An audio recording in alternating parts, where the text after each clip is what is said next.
Alright, hi! Hello! It's me, it's Gage, aka Acid Shark. Welcome to the Shark Stream. I am full of chicken and mozzarella. And one of my eyes isn't blinking. Hold on.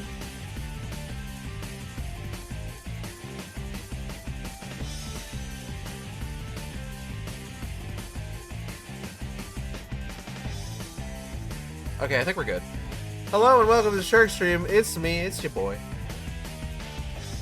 It's your boy, as I am. And it's Final Fantasy 14! Oh my god! SHADOWBUNNIes Shadow Day! Yay! I had food before this. Jack in the Box has Nashville hot mozzarella sticks, and I'm not usually a mozzarella stick guy. I'm gonna be honest. I'm not a huge fan of a mozzarella stick, but I do like Nashville hot. So I may have indulged a little bit. May have gotten me some Nashville hot mozzarella sticks. Might have gone slightly out of my comfort zone with the mozzarella sticks. Pretty good. I also had some chicken tenders and some curly fries, as is my wont.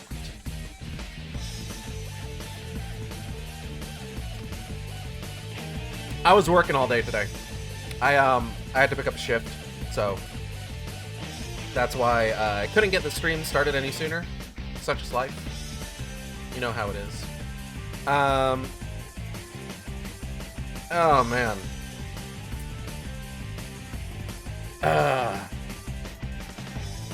Call of Duty Black Ops 7 has been out for like a month. So, okay. I talked about it.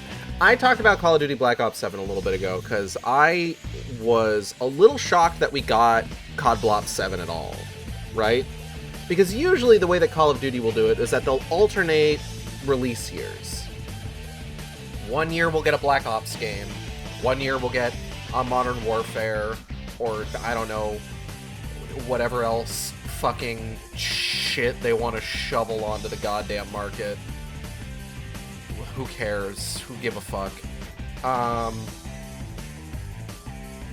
But they bucked the trend this year by doing... We got Call of Duty Black Ops 6 last year. And then they gave us Call of Duty Black Ops 7 this year. Which I found strange. Because it's like, hold on a second. Call of Duty Black Ops 7, the 9th game in that particular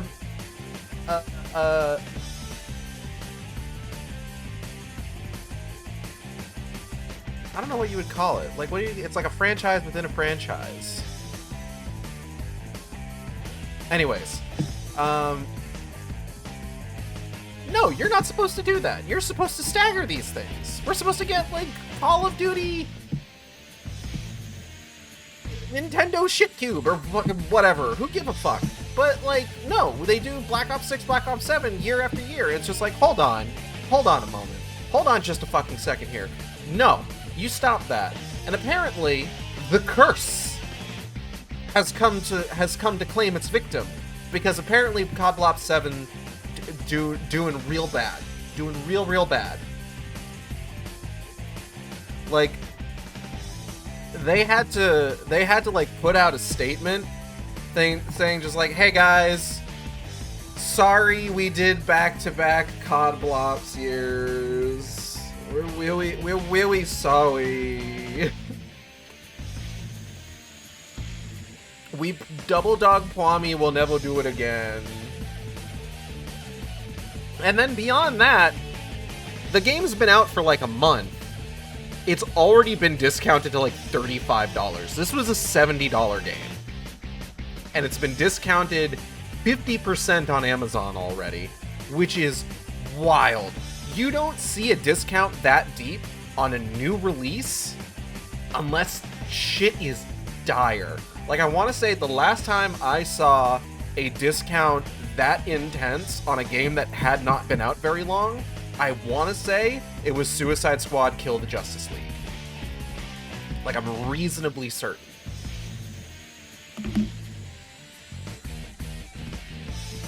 But yeah. So that's a fucking thing, I guess. I don't know. I follow... I'm mutuals with people who, like, actually care about these franchises. And it's just like, yeah, you know, it's... Do your thing, I suppose. Like, it's not for me. But... do your thing.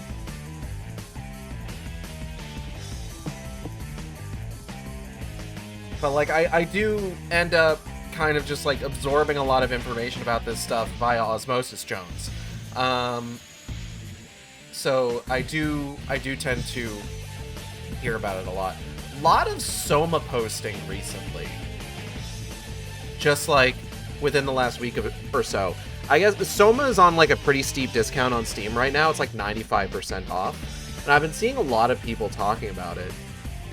Specifically with regards to how it's, like, genuinely one of their favorite kind of, like, narrative horror games from that particular developer. Which,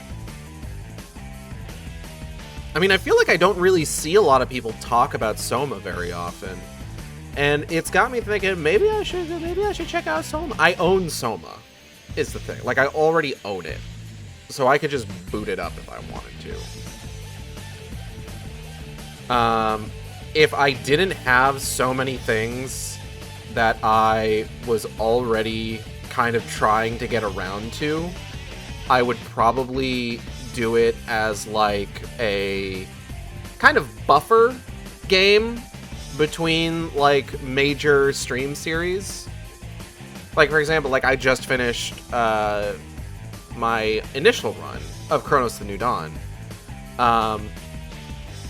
And we're going to be going into the New Game Plus run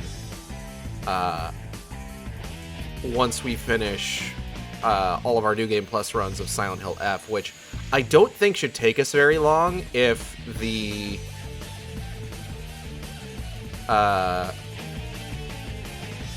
what's the word I'm looking for? The current run of the game is any indication.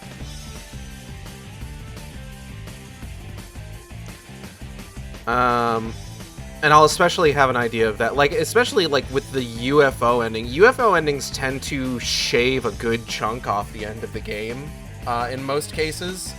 Like, just as an example, UFO ending for Silent Hill 1 ends it at the lighthouse.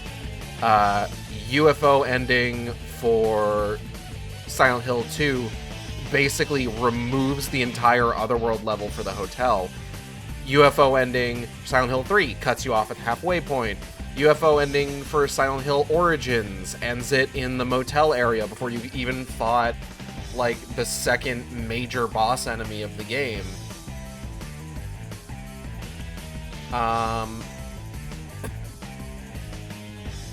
I would say the only joke endings in the franchise that don't, like, end the game prior to, like, the normal end of the game is probably Homecoming, Shattered Memories, and Downpour. Where Homecoming, it is still based on the same choices that you have an opportunity to make throughout the game, and you still have to beat the final boss for it. Shattered Memories, it's all about taking pictures of the...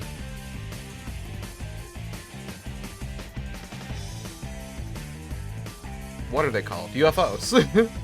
All about taking pictures of the UFOs, and then just getting to the final door, the same one that starts up the ending cutscene in any other run. Silent Hill Downpour, it's all about finding all the items throughout town that you need to find, and then just beating the game as normal.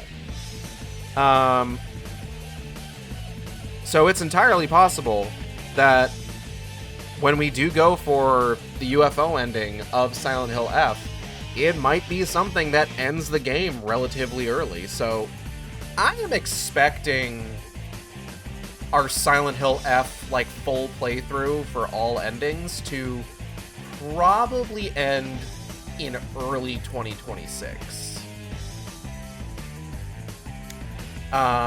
In which case, at which point we'll be moving on to Chronos New Game Plus. I gotta get started here. Hold on.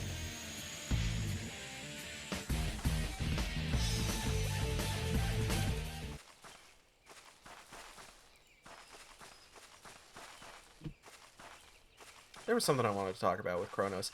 I remember. I'll get to that in a second, though. But yeah, so, like, Soma could very well end up being, like, a buffer stream between games, but, like, there's a lot of games that I want to get to on stream currently, so I may just kind of power forward on those until I, like, run out of ideas. Because, I know right now... I know right now... You didn't talk about how FF14 devs have one goal in life, making Soken really happy. I should... Listen, Everything Burns is going to change my fucking brain chemistry when we get the full version of that. I'm going to be a different person.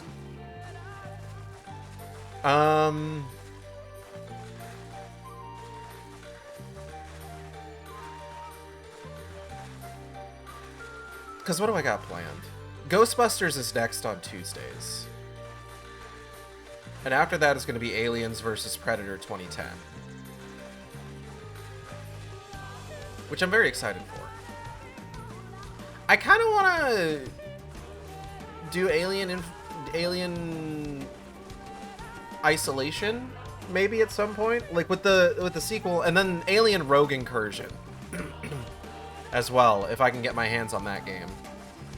It wouldn't have to be the VR version, now that they've released like a non-VR edition.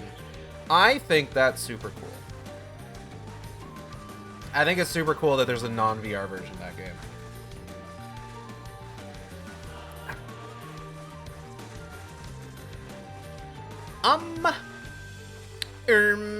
What the Sigma? No. Thursdays is going to be... We're working through Deltarune right now. We're going to go into Undertale Yellow afterwards. I'm excited to check out Undertale Yellow because I know almost nothing about it.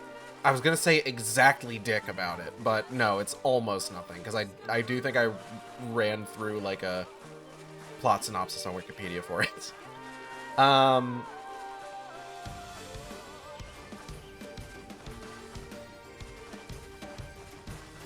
And then the plan for Fridays...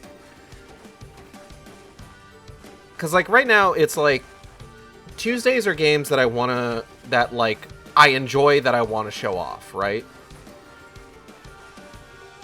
They're not always going to be, like, the newest games. They're not always going to be the flashiest games. But they're games I like.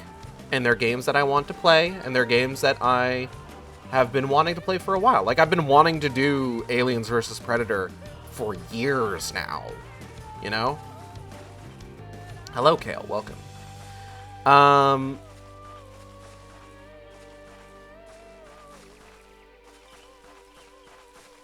And then Thursdays is usually my series playthrough days.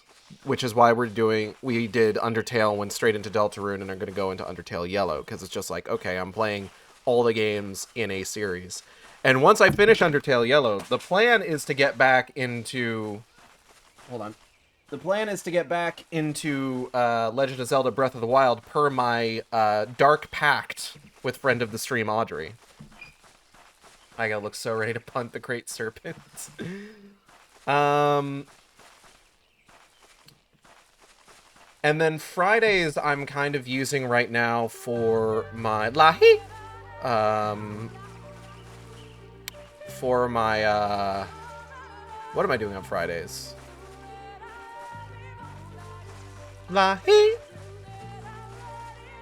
horror games, like survival horror. So, like, right now we're obviously working through Silent Hill F, then I'm going to use it to do the Chronos New Game Plus, and then once Chronos New Game Plus is done, oh buddy, we're getting back into Resident Evil. Resident Evil Requiem is going to be its own thing. I'm going to be doing like a full game playthrough of that once it comes out in March. Very much similar to what I did with Metroid Prime 4. I gotta make a gross noise real quick, a second. Okay. Where's my controller? I put it down somewhere. Here it is. Audrey's pact has been sealed. Okay.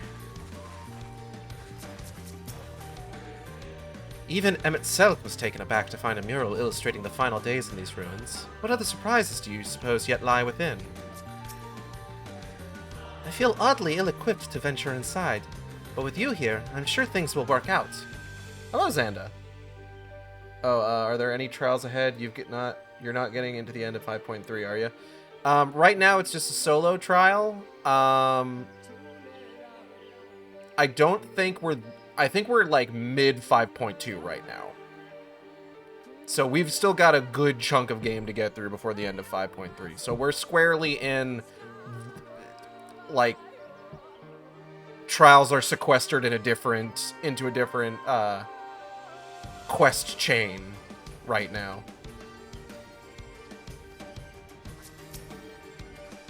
Ready when you are. It is most strange for these halls to be left unguarded. Have care when breaking the seal on the chamber door. Danger surely awaits us on the other side. It is recommended that you set aside sufficient time to view these scenes in their entirety. Let's fucking go. Right, the way-upons. The weepons.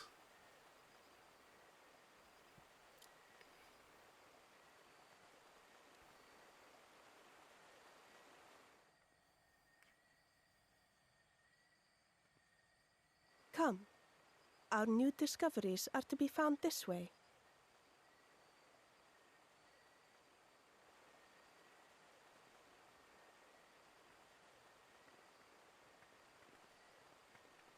I'm all about new discoveries. Weeping is what happens. Yet they don't call it the sorrow. They don't call it the sorrow of Werlet for nothing.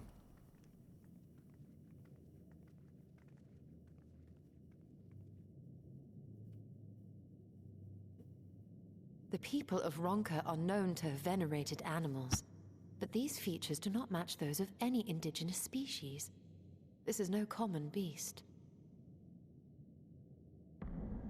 Though that much is plain from its proportions. Does it have tits? Lifelike, is it not? One could almost imagine it breathed.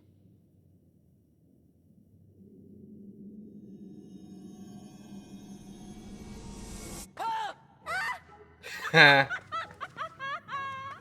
Why you... Ugh.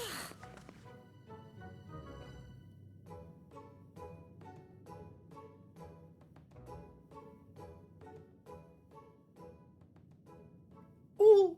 This owl, by contrast, seems no different from the others we've seen.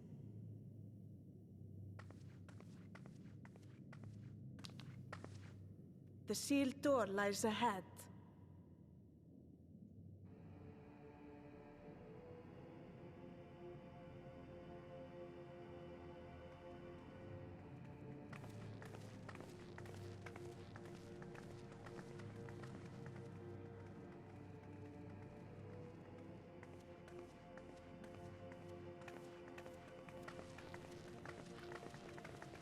Rowlet.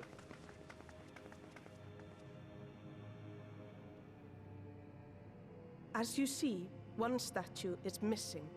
I expect we are meant to replace it as before.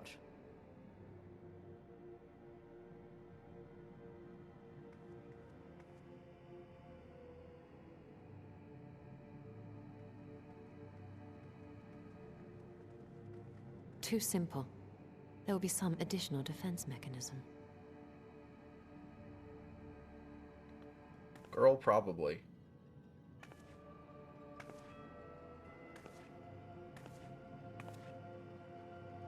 Just a moment. There are words carved into the stone.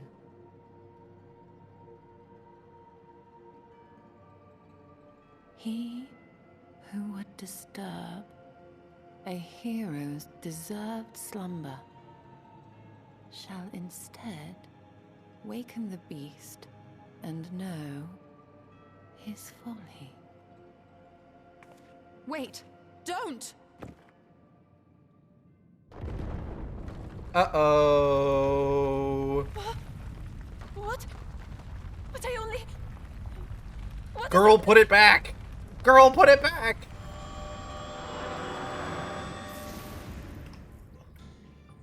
Oh, it does have tits. Oh no! Oh no! It lives! Why am I not surprised? Prepare yourselves. Y'shtola forgot she's blind again. No, that's the... Yeah, see, it's got tits! It's a fucking bit-titted jabberwock. Does she know how to read text with great guardians of the forest don't read? Raised lettering.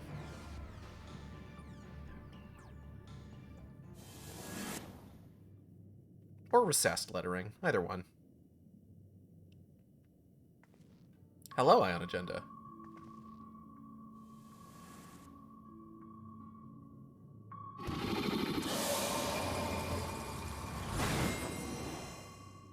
Oh, come on. They've been turned into adventurer portraits. Time for another of these gay and stupid mazes. Oh, hold up. I nearly forgore. You trespass mortal upon sacred ground, and retribution poor souls I have bound. Yet to heroes proven, learned, and wise, a comrade's soul shall be their prize. If you would see theirs set free, answer me these riddles 3! Deft of paw, with kin do I vie. Though sought apart, betterment of the whole do our efforts descry. What am I? What? The fuck are you talking about? Deft of paw?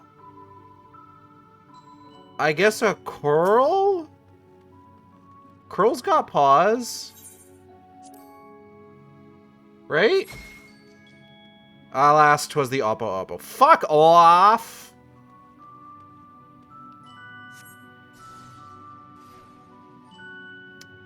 Damn, I killed Weemet.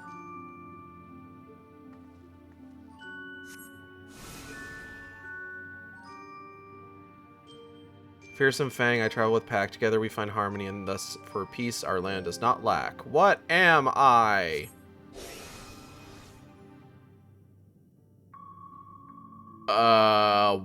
Wolf. Pack wolves. Indeed, 'twas the spirit of the wolf that their doctrines praised. They did know peace and harmony at the end of the day is the riddle you answered did discern. That's Hi, Simet. I killed your sister by accident. I'm so sorry. On my belly do I crawl. By my strength does prosperity reign within our hall. What am I? That sounds like a snake. Girl, that is a serpent. This rhyming scheme sucks. The dread serpent turned protector, lured to slumber, ere it tear the world asunder. The riddle's answer you did discern, and thus to you a soul returns. Hi, Almet. I killed Weemet by mistake. Sorry.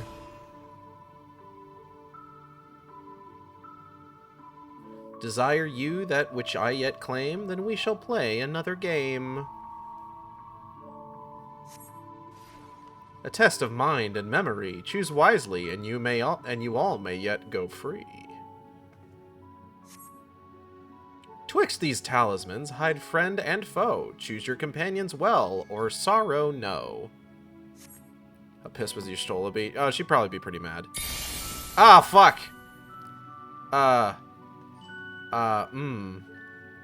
Okay, I'm gonna choose this one.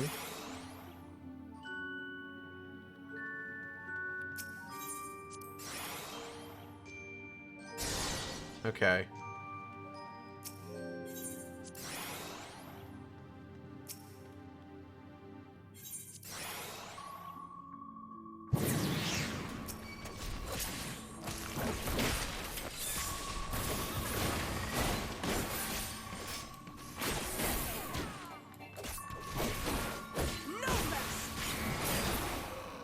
Okay.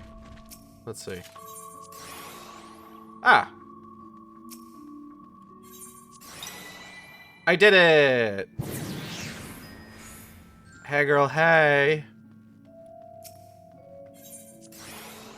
Ah! Fuck.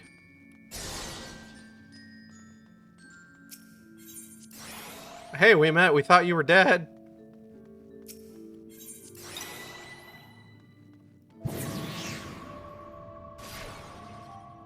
All these talismans appear blank to my eye. Y'shtola? Who's gonna tell her? Still there remains one trial you must pass. She remembered she's blind. If you would glean the knowledge enshrined in this earth, I would first take the measure of your worth. Uh-oh. It's time to fight the betittied Jabberwock. One worthy of she who the Ronkins extolled must be strong of mind, body, and soul.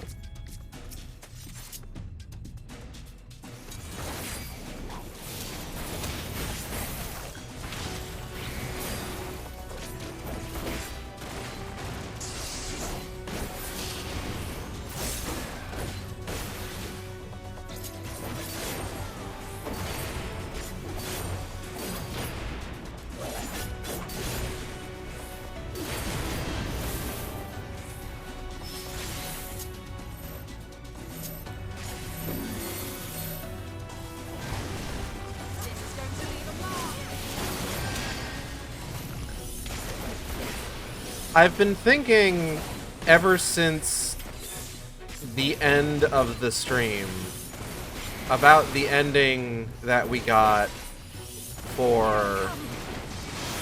Ow.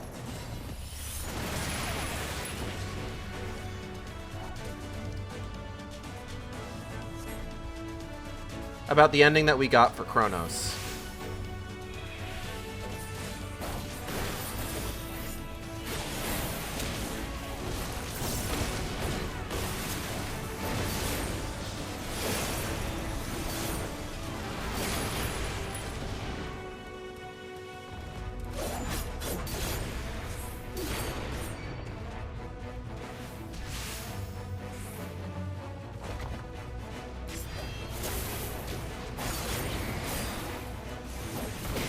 And I'll talk about that in a second. I can't do it right now, because fight. I don't feel like I'd be able to form my thoughts particularly well if I'm not kind of giving it my full attention.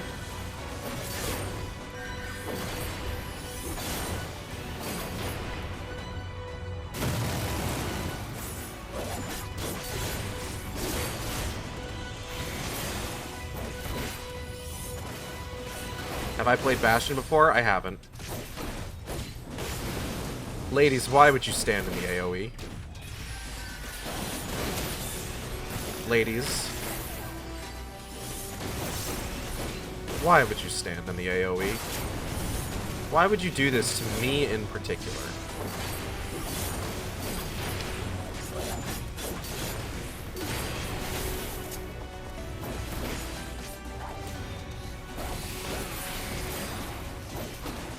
Cubis Huacta?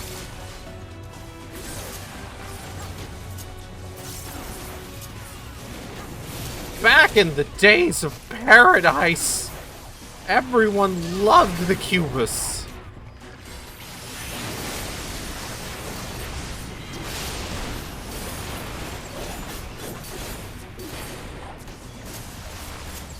Can you just, like, you fuck off?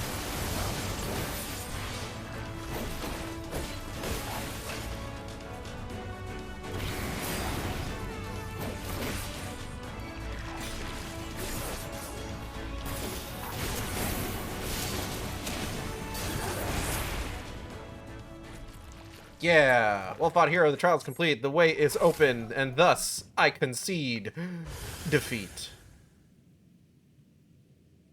Yo, did anybody else think she kind of stacked, though? She looked kind of bad, though. Take that, extinct monster.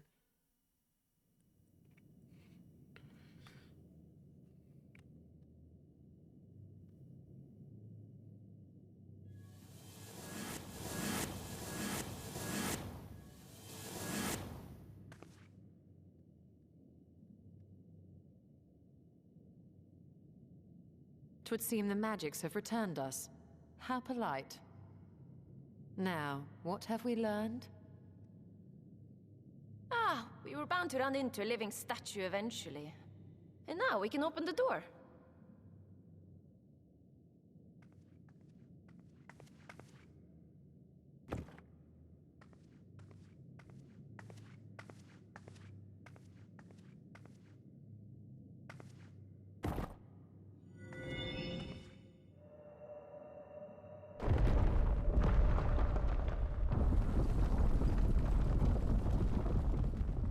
He who would disturb a hero's deserved slumber.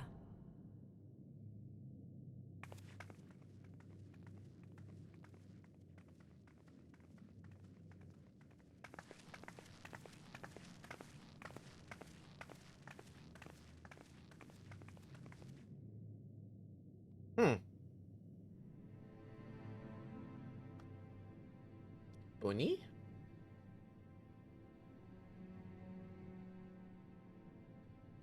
A tomb, just as I thought. Befitting a hero. It's the wildest girls' night I've ever been on. She is Vis. Could it be the Archmage Tiuna? Yo, we got an Archmage? A legendary hero of Ronka, as you surmised. The tales tell of how she smote entire armies with a single incantation. So potent was her spellcraft, though she ever fought in the name of peace. Also, she could I thought totally no more get than it. tales. To think she really existed. Well, I for one always believed. Okay, it's not a contest. I wonder.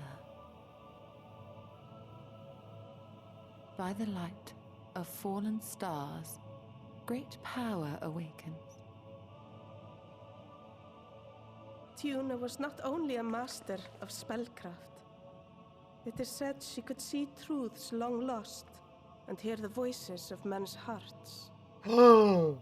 She had the echo!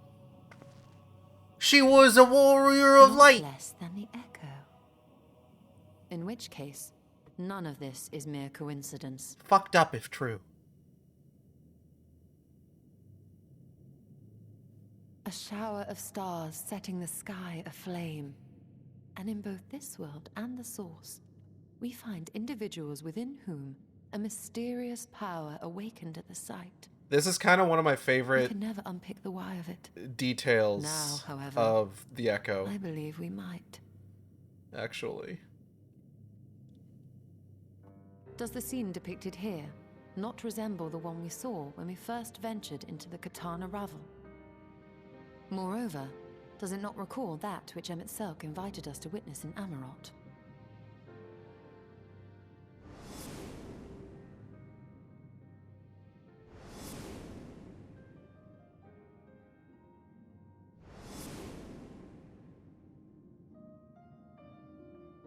The final days. If, as Not the pure XIV's worms. research suggests, soul and mind share a fragile yet profound bond, Hello, AK4. might it not be possible for an event to leave such a deep imprint upon the soul that it could be perceived eons later, given a suitable trigger? The echo is essentially a form of past life PTSD. Or that's how it's triggered. Final Fantasy, beat the first one last night, debating doing a solo run, probably with a monk. Nice. The echo defies explanation by conventional etherological theory, or shall we say modern etherological theory. But if it is a power that once belonged to the ancients, to souls yet undivided,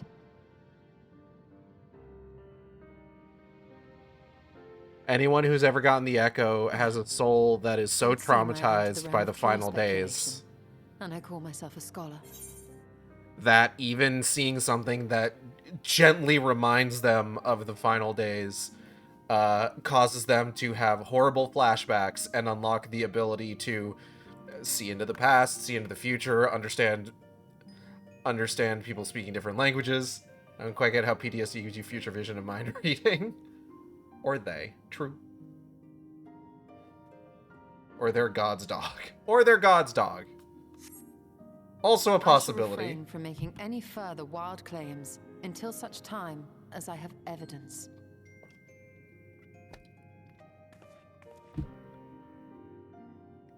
I got Still, PTSD and all goes up here cannot playing choose raids but for be years. reminded of our experience in Amarot. Okay, but like imagine if like you had PTSD from like a past life where you were like an acrobat and then you saw something that gave you past life PTSD and now you can do sick flips on command. It's kind of like that.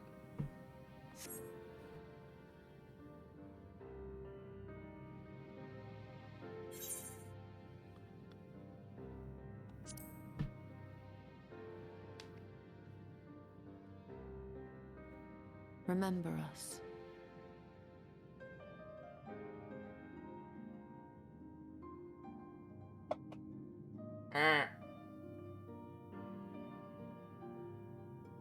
History is learned, not lived. We have always protected the tales of Ronka, just as we have protected this place. But we are mindful of what our mothers taught us. We see the past through our own eyes and speak of it with our own words. Thus do we come to understand it in our own way. But this is not the same as remembering. Your mothers were wise. Though we witnessed the I bet they final were days, smoking too. our impressions cannot fail to be colored by our own experiences and expectations. Those who lived through it would have perceived the event quite differently. We must bear in mind that it is no simple matter to keep the truth alive, or it will die with Emmett Selk and his kin.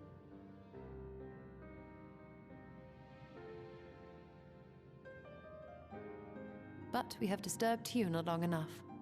Fanau will serve similarly well as a venue for our contemplations. Let us return to Bunny Girl City. Quack.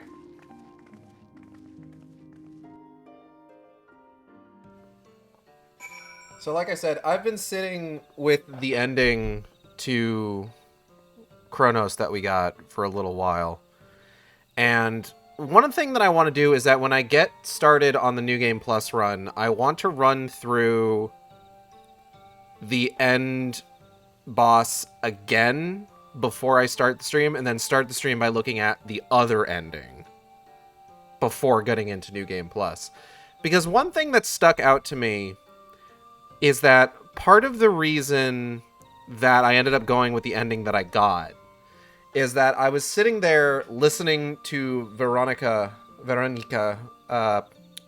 pleading to let the Pathfinder live, about how just like, if you kill him, we don't even have a shred of hope, but ultimately allowing him to live still dooms them to repeat the cycle once more.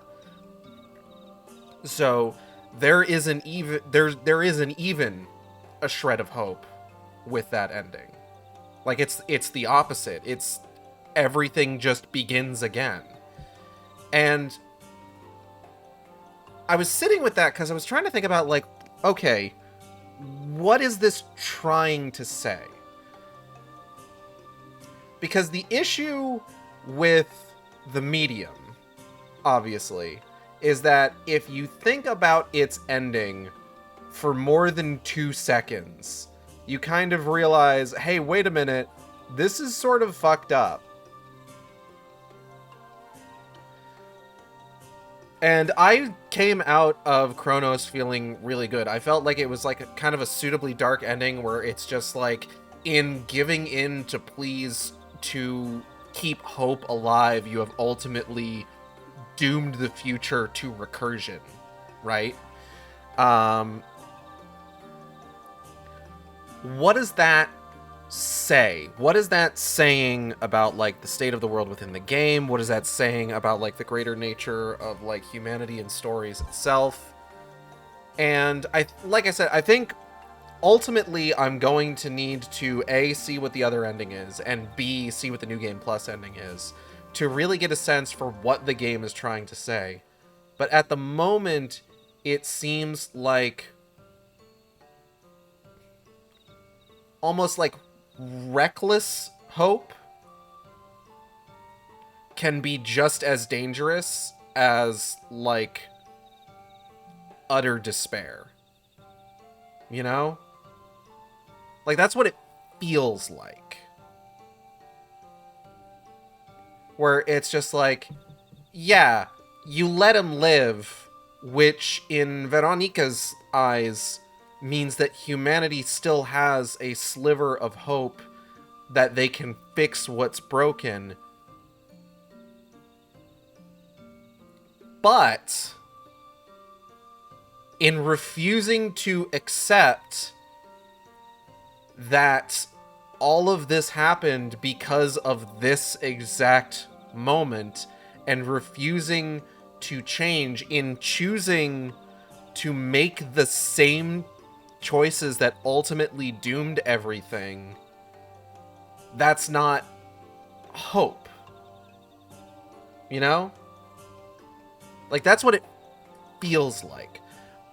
Like I said, this isn't a Chrono stream. I'll probably repeat all this when we get started on the New Game Plus run in, like, a month or so.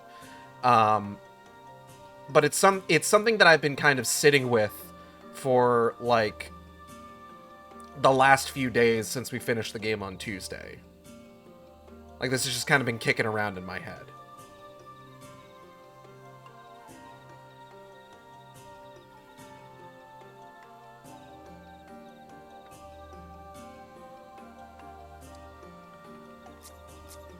I have a prediction, but I'll let us find out.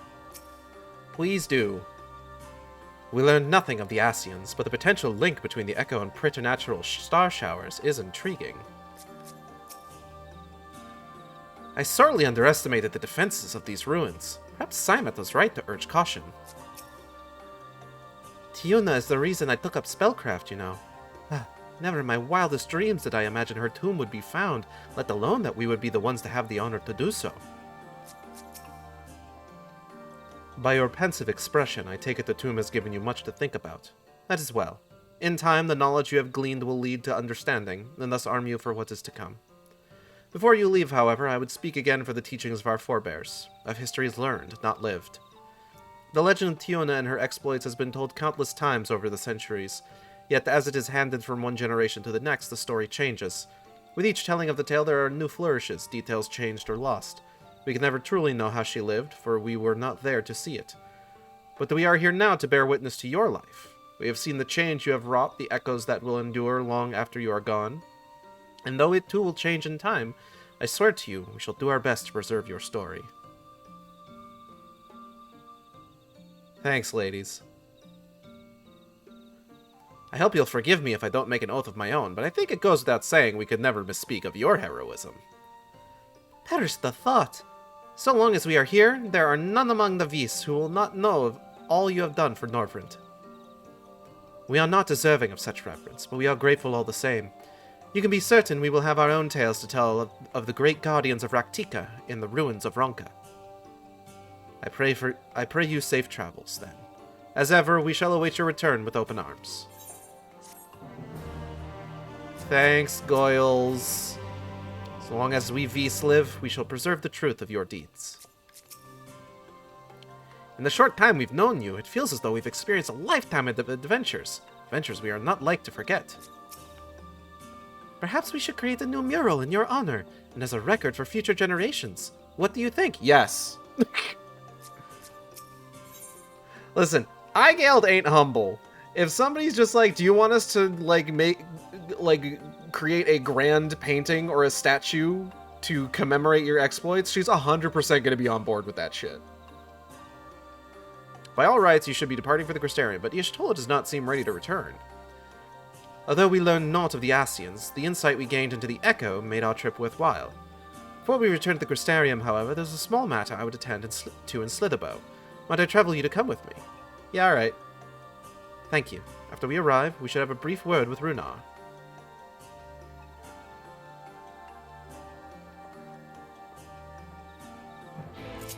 Do-da-do-do-da-dee.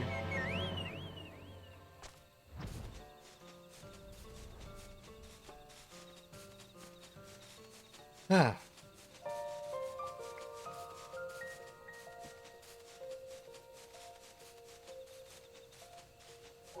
Da-do-da-do-da-da. I need to go around this big ol' hunk of chunk of ronk. Oh, no, not that far.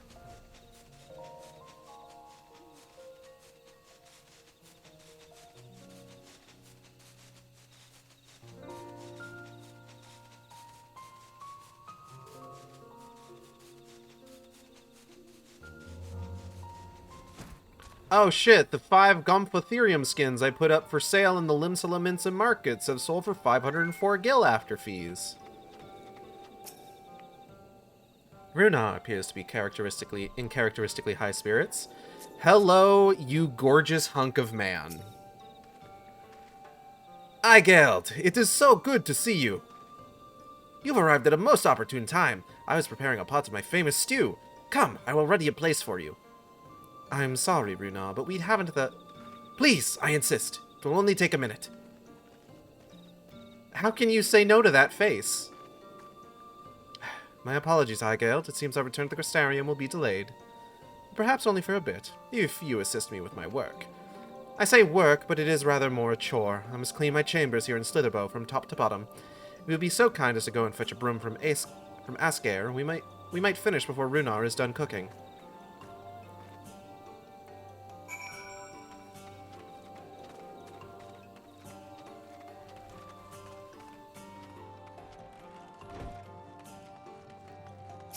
Hey, bro. Hey, my bromide. A broom for Master Matoya. I cannot imagine why she would have need of such a thing, but here you are. It is old, but sturdy and sure to suffice. Thanks, man.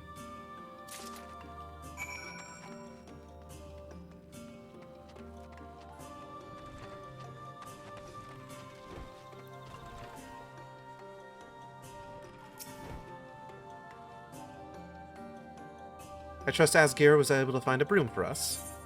Yeah, dog. Cat. Puss. Well worn. Good. This would prove difficult otherwise. Though I must say, I think I did rather well for not having a broom thus far. Sure.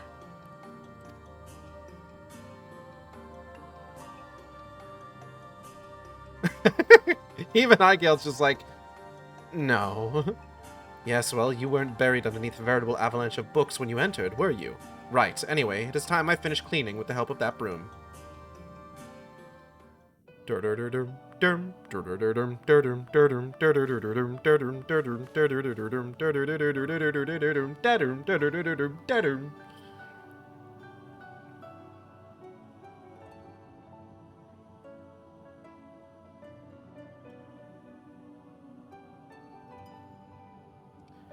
You didn't honestly think I'd do it the old-fashioned way. That broom is more than capable of sweeping by itself. Or, rather, it will be. Ahem.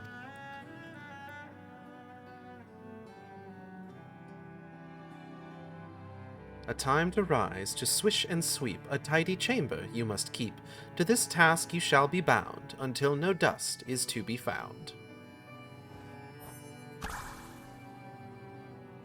Da da da dum dum da da dum da dum da dum da da da dum da dum da dum da da da dum da da da da da da da dum da dum da da da dum da dum da ba da ba da ba da ba ba ba ba ba ba ba ba.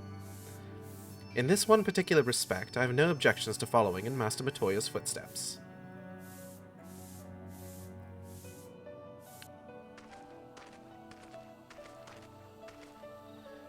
In future, I may need you to remind me the pursuit of knowledge does not preclude other equally important duties, such as maintaining clean quarters for said pursuit.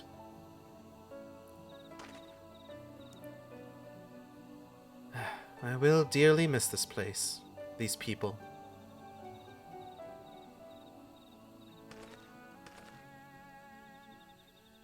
He's so in love with Y'shtola. Master Matoya, pardon the interruption, but the stew is ready. He is down so bad, and it's adorable. And I love him.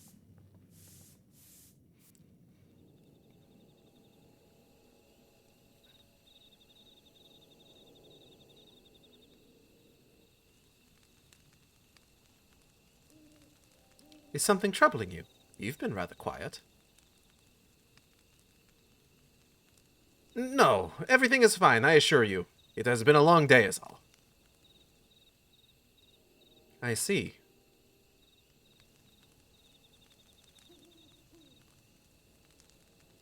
Y'shtola, thank goodness you're still here. Oh. Hey, everyone. Alphino? I thought you were following Ardbert. I was, though I'm sad to say I lost track of him shortly after entering these woods. He seems determined to traverse every ilm of Norvrent in his quest to spread the truth of the Warriors of Light and the Flood. And it seems news of your address at the Crystarium precedes him at every destination, making his task all the more simple. Like, he's fucking welcome, I guess. It remains to be seen to what end he encourages the people to become Warriors of Light themselves. But there is no denying that his words have struck a chord with many. Well, we're all agreed that this is just another Ascian ploy, yes?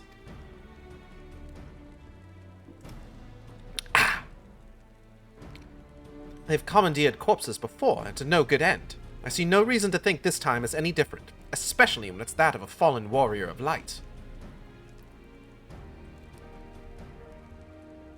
I doubt we'll learn more if we remain a step behind.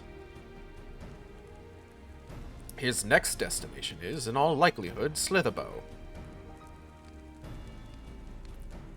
Alice, are you certain you should be here? If you're concerned about Halric and the others, you needn't be. Their treatment is going well, but progress is slow and exhausting, for all of us. The best thing I can do now is let them rest. So, I believe we were about to discuss how to arrange a meeting with our would-be Warrior of Light. Before visiting any towns or villages, Ardbert would hunt down and slay a nearby Sin Eater to earn the locals' trust. Our best chance of getting ahead of him is to find one before he does. Thankfully, Thancred and Reen are returned from the Empty and have taken up the search. Reen believeth one may lurk beneath the boughs of woven oath. Then that is where we will start our search. Okay.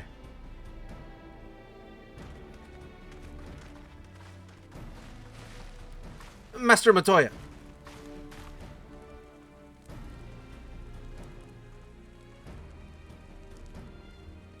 A warm bowl of stew will be awaiting your return.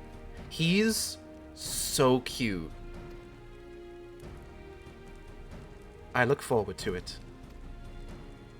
I love him so much.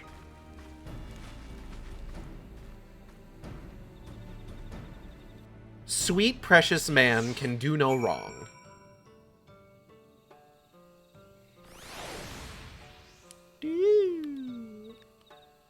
Not that far out.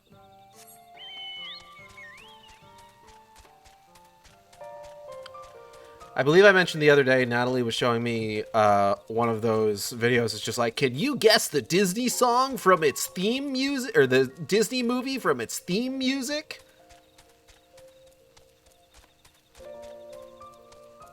And like, one of the ones that fucked me, because it, like, it's all obviously otherwise like bespoke music, bespoke scores made for those films, right? Like, you know, you've got He's a Pirate in there.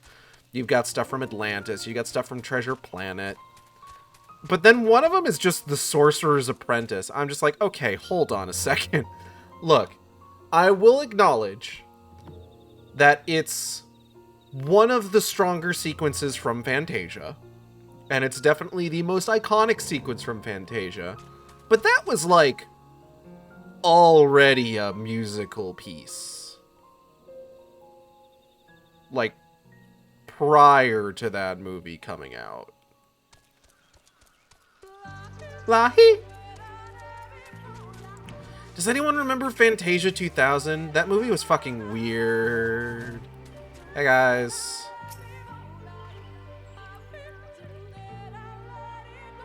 I can sense no other Sinitas in the area. I hope this means Ardbert will be coming this way soon. Remember the coming of spring part?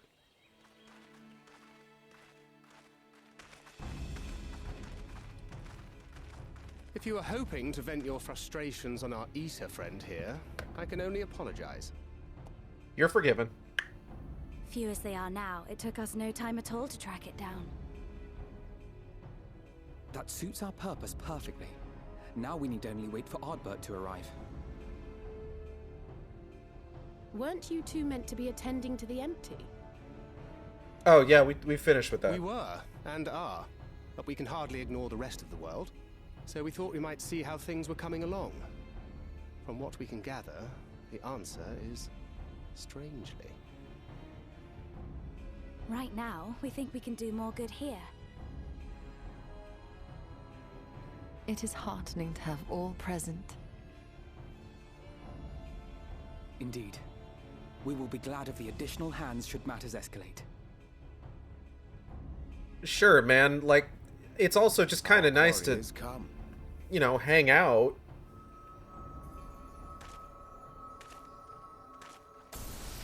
Sup, dude? It seems I've lost this particular race.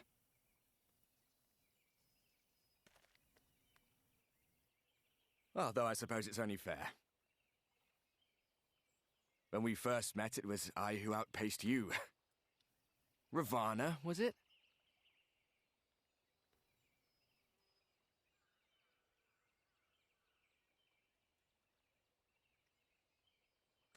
But where are my manners?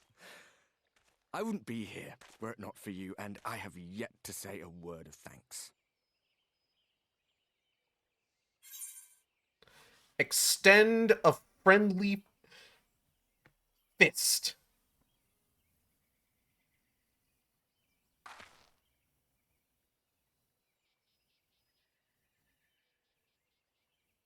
Arm giving you trouble? You should have it examined. Yeah, that's what I fucking thought.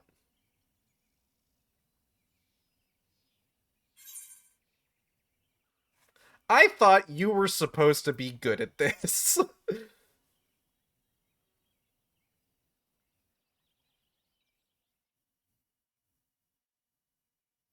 Very well. Let us forego this pretense.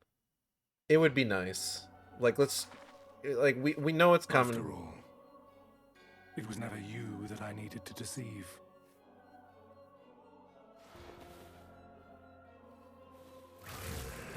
It's a Widowbus! Who could have seen this coming? Yes, it is I, Elizabeth.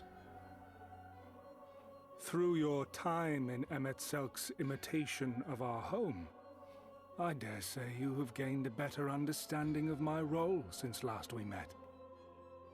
Not that it matters.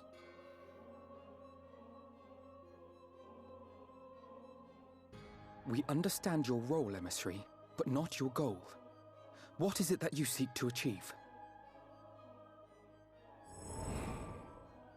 I seek to enact the will of the Convocation, of course. If it helps you to think of me as but another Ascian, no different in nature or purpose from the rest, you are welcome to do so. Once, I would have said your goal was destruction alone. Now I understand that you fight for something you love, just as we do. Yet though we seem doomed to clash, I bid you consider Emet-Selk's final words. Remember that we once lived, he said. Had he not seen some glimmer of hope in our kind, I do not believe he would have spoken thus. He probably wouldn't have. It's true.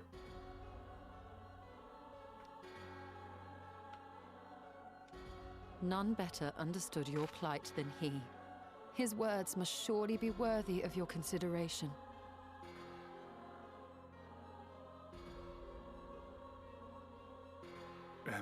Selk.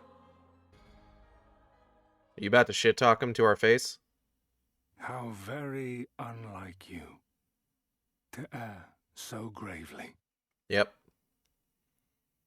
That one should stray at the end of so onerous a path is understandable. But I had thought you above such weakness. Mayhap you thought the same. Would that I had been present to offer correction. But I shall do so now, as is my duty, and return all to its proper course. As for you, look at yourselves. Look at your history. Look back 100 short years to how your greatest warriors were undone. And now, at but a word from me, you raise your hands in answer like the puppets you are. Naught has changed. You fail, and you fail, and you learn nothing. Allow that which is most important to slip through your fumbling fingers like so many grains of sand, again and again and again, and you would remember us. You do forget yourselves.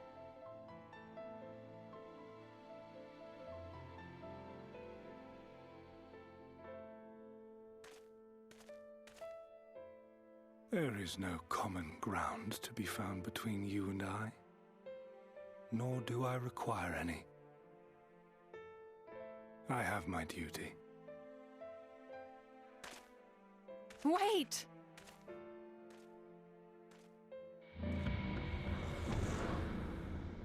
Damn, alright. What a dick.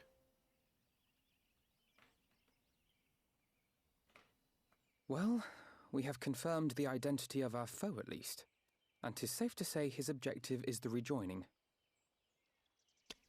But we still have no idea how playing the part of a warrior of light will further his cause, nor why he would spur others to do the same.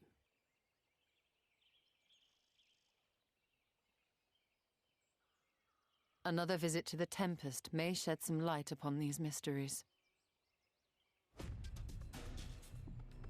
Whether we are to exchange words or blows with Elidibus at our next meeting, the fact remains, we know too little. Ere our paths cross again, I would learn more of the world that once was, and of Elidibus himself. Welcome back. In this, we would be best served going directly to his home, much as Emmett Selk came to ours. Though I see the wisdom in thy suggestion, the Amarot we visited is but a phantom born of Emmett Selk's memory. I fear it will teach us little that we do not already know. I quite agree. Yet the ruins of the actual city remain unexplored. Given the vastness of the Tempest, I should not be surprised were there more such structures like to those in which the Ondo reside.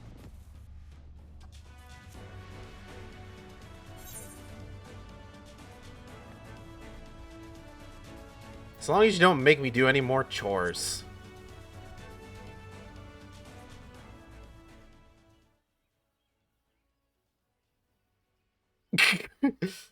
Keep that up and I'll send you to bed without supper.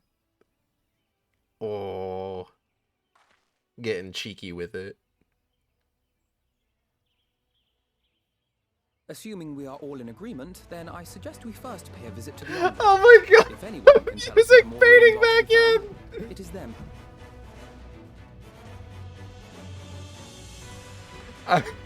That's really funny.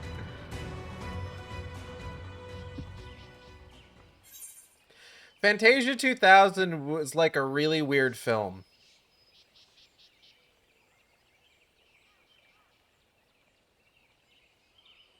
Like, I don't really know how else to, like, really express just kind of like how strange of a movie it is. Because, like, look, I fucking love Fantasia. I do. Like, the original movie, like, okay, maybe not the original movie, since the original movie had, you know, the racist stuff in it. But, like, later versions where they, you know, took that out. Is this an ADHD non sequitur? I was talking about, okay, so we had the bit earlier where Y'shtola magicked a broom to sweep up her chambers in Slitherbow, and I started singing Sorcerer's Apprentice, and then I was talking about how in one of those videos that Natalie showed me where it's guessed the Disney movie by its main theme, one of the ones was Sorcerer's Apprentice, which I don't know if I would explicitly say is the main theme for Fantasia, even if it is like one of the most prominent like pieces from Fantasia. It just seemed weird to me because it's just like that was already like a piece of music, right? It's the mascot theme because holy shit, Wizard Mickey. And then I was talking about Fantasia 2000, which is very strange. There's like two pieces in Fantasia 2000 that I would say are unequivocally absolute fucking bangers from just like animation paired with music standpoint.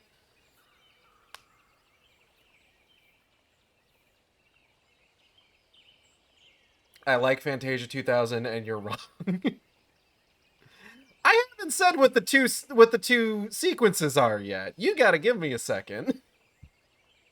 Cuz the two sequences of Fantasia 2000 that are unequivocally absolute bangers are Firebird and Rhapsody in Blue. There's at least 3. Oh god, what are the other ones? So they did. Okay, the Beethoven one I have a problem with, and I'll get to that in a second. Because as much as Beethoven's Fifth fucking slaps like as like an orchestral piece, I have a problem. No. You gotta let me get there. You gotta let me get there. I've got like 3 tangents before I get there. Tin Soldier one, I didn't really like the Tin Soldier one. I thought the Tin Soldier one was weird. It's fine. Like the actual like music piece, like the music pieces, I don't have a problem with. But like, I think the issue is that the original Fantasia, like it had like a lot of like really kind of like story structured pieces, but it also had a lot where it was just pure imagery, right? What is it? Toccata and Fugue in D minor? Is that what it's called? Hold on.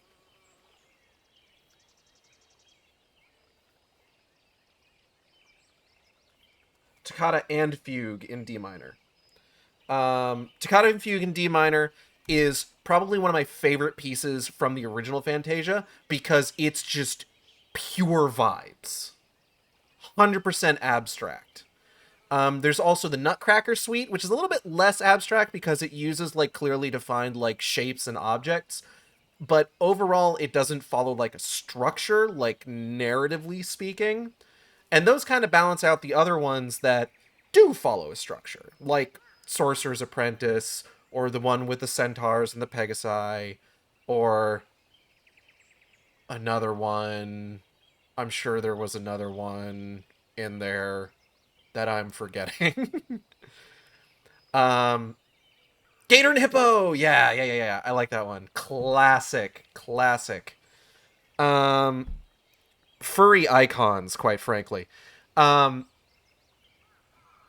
forward to Fantasia 2000. All of Fantasia 2000's sequences are very heavily narrative-based. There is not a single abstract piece of animation in that entire movie. And I think it suffers for it. And the reason that I'm not a huge fan of the Beethoven's Fifth sequence is because it's trying to be the abstract piece of the film, but it can't help but have like a narrative structure to it. It's not a like conventional, well, it's a conventional narrative structure. Visually it's not conventional, but it's very much like there's a story being told there. And I feel like by trying to be visually abstract but like still having that narrative structure, makes it weaker than Toccata and Fugue in D minor from the first Fantasia.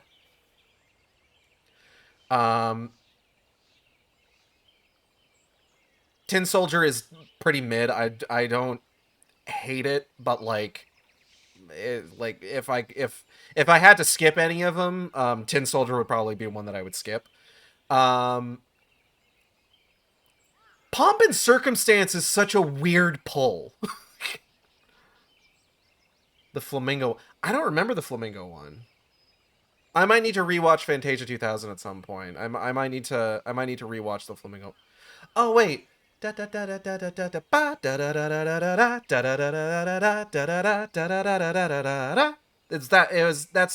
was using that one. I don't remember what the name of that piece is. But like I'm seeing it. He had a yo-yo. That's it. Carnival of Animals. That one was pretty jaunty and fun. I liked that one. Pomp and Circumstance, like, okay, Donald Duck, like, I get that they needed to have the mascot piece of the film, even if they were already reusing Sorcerer's Apprentice. So they brought in, like, Donald Duck. The Noah's Ark narrative is weird. The fact that it uses Pomp, like, I don't hear Pomp and Circumstance and think to myself, wow, I wish I could see a lavishly animated short film based around the structural buildup of this song. I hear Pomp and Circumstance and I think, what the fuck am I at? A high school graduation? You know? It is also maybe a little weird that it's the story of Noah's Ark. I don't know why we went with the story of Noah's Ark.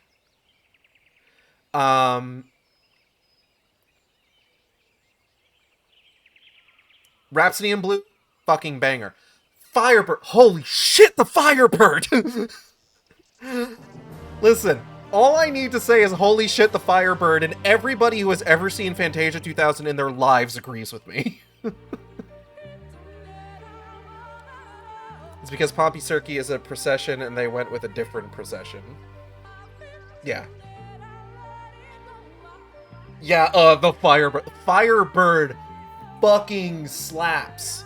But I think, honestly, one of the worst parts of Fantasia 2000, like the thing that really doesn't bring it up to the same level of, like, respect, at least from me, that I have for, like, the first film,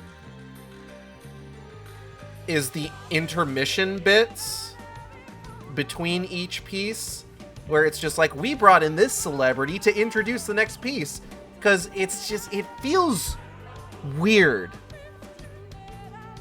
Wasn't Steve Martin in that? I'm pretty sure Steve Martin was one of the celebrities they brought on for that, and he did like a little comedy bit, and it's just like, okay, weird, but, you know, whatever. God, or like, okay, so if you get like the special edition Blu-ray of Fantasia 2000, they actually have like a completed version of the animated piece that was developed by Salvador Dali, which, criticism of Salvador Dali as a person notwithstanding. This was, because Fantasia was okay. I'm sorry, it's gonna be more of a tangent. Fantasia as a project was envisioned by Walt Disney to be something that would be constantly updated and replayed year after year after year. So they would have new, like, animated sequences by new animators set to new music. One of these was an animated piece that was going to be directed by Salvador Dali. Now, whether or not Salvador Dali is actually a surrealist artist is a debate we really don't have time for, but I feel like a lot of people think of him as a surreal artist. I'm more of a Rene Magritte guy, personally, but it's neither here nor there. But God, I remember... We are not going down that tangent.